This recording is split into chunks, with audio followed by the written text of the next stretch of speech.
Hi everyone and welcome back to AFTV. So I've got a question for Christian. Still the best team in the world, yeah? Come on, man. Let's just keep it moving. 3 points. Look, there's actually no point in talking about where we rank in the world. We need to go and win. We need to go and lift silverware. That's our aim.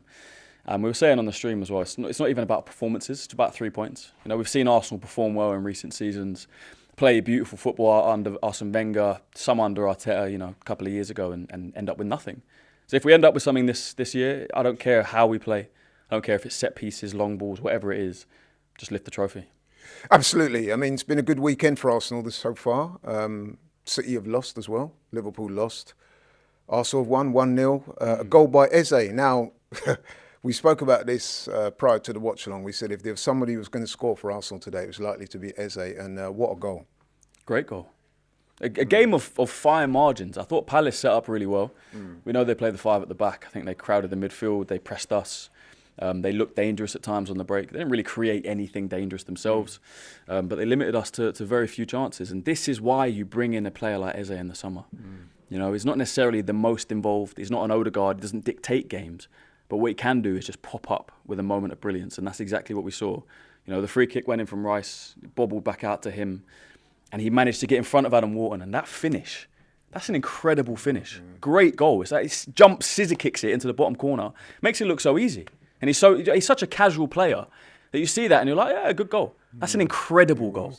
That's a great finish. I don't know if we have another player in our squad that can score that goal on their right foot. Maybe Saka on his left in that position, you'd probably back him to score as well. Great goal, great finish. And like I said, fine margins. We win the game 1-0. They didn't really trouble us. You know, obviously when it gets to 80, 85 minutes and you're only 1-0 up, you're always a little bit nervous because all it takes is one moment or a mistake and they're back in the game and you're dropping points. But they didn't really trouble us. Our defence, 3 goals conceded in 13 games. Amazing. What is going on? I've never seen an Arsenal defence like this. I've never seen a unit that is so compact and solid and just doesn't necessarily ever really look like making a mistake or conceding. Like, they're just so calm on the ball. Defensively, everything in the air kind of suited us today. Mateta a few times in the first half gave Gabriel and Saliba a little run. It was quite physical. But overall, defensively, it was great again. Maybe there's some questions about fluidity going forward, but yeah, in a game of fine margins, if you win 1-0 and you take the 3 points. Yeah, absolutely. You mentioned the defence and Saliba. Now, Saliba came off half-time. I've not heard anything about injuries or anything like that, or indeed if it was tactical, but I'm assuming he may have had a knock. What do you reckon? I have no idea. No idea. It wasn't bad in the first half. No, he wasn't. There was a few balls over the top, maybe. Mateta got the better of him a couple of times. I think he defended quite well at times. It must have been a knock. It must be fitness. I don't think it's tactical. But yeah, Mosquera, big up to him again. Came on. It's mad that we paid £13 million for this guy and he can come into a team with the best defensive record in Europe and just look completely in place. Smooth transition. So smooth. What a great player. What a great signing. I thought Timber was good today again, but we say that every week, don't we? I thought Declan looked good. He came off, looked like he picked up a knock. Yeah, it looked like, I think, a little kick on his ankle or something like that. I think he was asking for ice. I don't think it'll be anything long. I hope it's not anything long term. Timber, consistent as always. I think Rice will be my man of the match. I think consistently throughout the 90 he was our best player and then came off. Maybe Eze for the moment. There's an argument for man of the match. Bit of a quieter game for Saka. Didn't quite look 100% fit to me. I know there was a few injury concerns or fitness concerns. Maybe he didn't train. Obviously came off. We expected the sub to be Trossard off for Martinelli. Ended up being Saka off. And I think Martinelli came on, brought some good energy. Such a game of fine margins. But these are the ones where, look, we were all saying it about Liverpool at the start of the season. They weren't necessarily playing well, but they were winning. Everyone was saying this is what champions do. We didn't play that well today, but we won. And hopefully we'll be champions and this is what we do. Well, if we carry on like that, we will be champions. And at the moment, I said it on the stream, it's going to take some stopping. Let's talk about Victor Gyökeres because he had one of those games today, didn't he? He was under the microscope a little bit. He got the goals in midweek. And we're thinking, you know what I mean? He's going to turn up today and put in a performance, maybe get a goal. But wasn't quite at it today. So people are going to be, they're going to be talking. Yeah. What's your thoughts on it? People can talk. I'd understand if people talk. I've been saying this as well. If we're winning and we're top of the league and we're doing our job, I don't need to get on his back.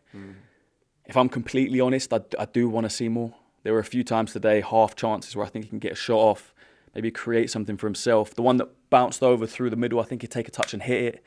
Do you think he plays against Brighton? And some people say he may need a rest because he has played a lot of football, to be fair to him. Yeah. I mean, he's the only fit striker at the club at the moment.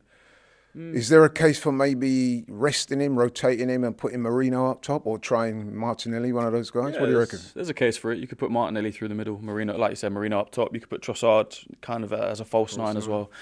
I think he plays. I think it's a game that we want to win. He needs a goal, doesn't he? Does he? He just scored 2 against Atletico Madrid. I don't think he needs a goal. I just think he needs to really nail down what his role is. Do you know what I mean? Is he the guy that's...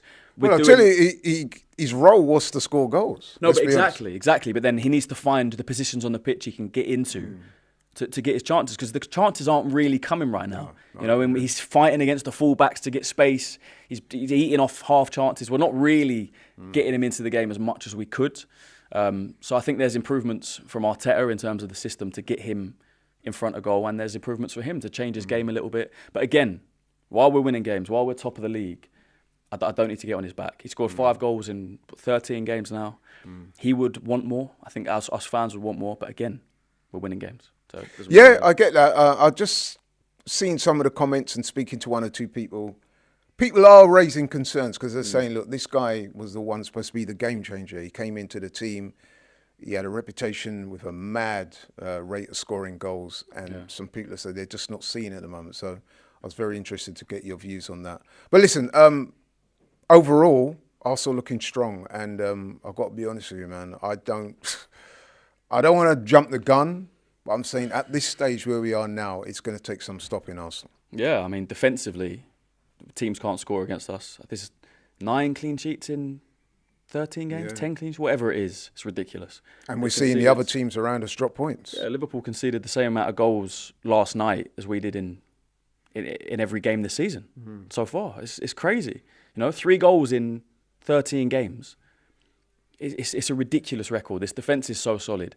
If they stay fit, which is a big if, because last season we were kind of pulled apart by injuries, then it's looking like a good season. If we can get it to click a little bit more going forward. I know Saka he looked a bit off it today in terms of fitness. I think Martinelli should get a run in this team. I'm not going to pick out Trossard. I don't think he was bad today. But there's that left wing spot is still there for someone to announce themselves and say, this is mine. All right? I think Martinelli against Atletico Madrid, that was the best left-wing performance we've seen this season. So if players are putting in performances like that, reward them with a start. But yeah, it's looking good. We win again. Liverpool lose, Manchester City lose, and we keep it moving. Absolutely. Now, the game against Brighton, Carabao Cup game. Now, again, we was talking on the stream. This is a competition that Arsenal have severely underachieved, in my opinion. I mean, if not one, I think you have to go back to the early 90s. Now, the one good thing about the Carabao Cup is that it's basically the first competition that gets resolved in the season. Late February, the final of the Carabao Cup. We're hoping that Arsenal will be in it. How strong, or do you think we do? In other words, what I'm saying, what kind of team do we put out on Wednesday to get the job done against Brighton at home? Our squad is so good that you can't really go weak. You used to, under Arsene Wenger, you'd see players in this game, in this competition. You'd be like, who's that? Do you know what I mean? And there was a year we went out to Bradford. I was at that game. You were at that game. They were just, Arsene Wenger didn't really take this competition seriously. His focus was always on the Premier League, top 4, Champions League. The so-called bigger fish to fry. Yeah, but I'd fry any fish right now. Give me a little small fish. And this isn't a small fish. There's 4 competitions you can win at the start of the season. This is one of them. Let's take it seriously. I haven't seen Arsenal lift it in my lifetime. Like you said, you have to go back to early 90s. Go and win it. Go and create that winning mentality, that winning vibe and feeling within the dressing room. Lift it in February, and hopefully, we're in the Premier League title race at that point, maybe still top, and we can just create that winning feeling and think, well, if we can win that, we can go on and win the Premier League. Last season, we whimpered out of it in the quarterfinal to Newcastle. In the semi-final to Newcastle. Lost 2-0 in both legs. Let's not let that happen again, because these clubs, like a Brighton, like a Newcastle, they will go all out. They'll be thinking, realistically, this is one of the only things we can actually win this season. We're going to put all of our energy into that. Brighton will believe they can win this.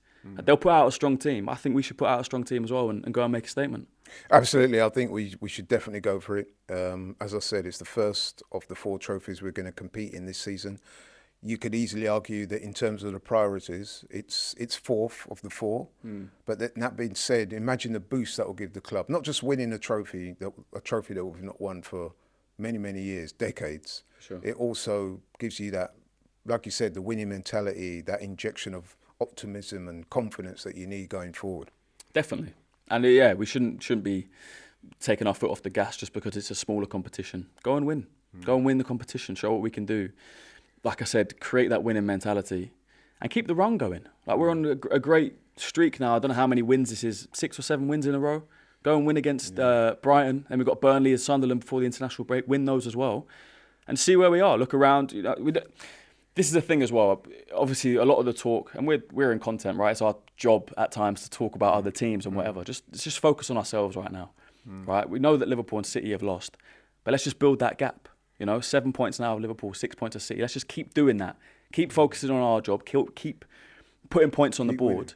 And in a couple of months, see where we are. And hopefully we're still clear. And hopefully we have a Carabao. And then we can talk about, do you know what I mean? Just keep it going. Keep that winning mentality building. Keep everyone fit. And it's looking like a good season. Absolutely. You've heard of DJ Khaled, right? Yeah. What does he say? All we do is win, win, win. Yeah. All right, bro? Nice one. Thanks. GFN Soccer TV, with all your favourite shows in one place, is now live in the UK with Samsung TV Plus.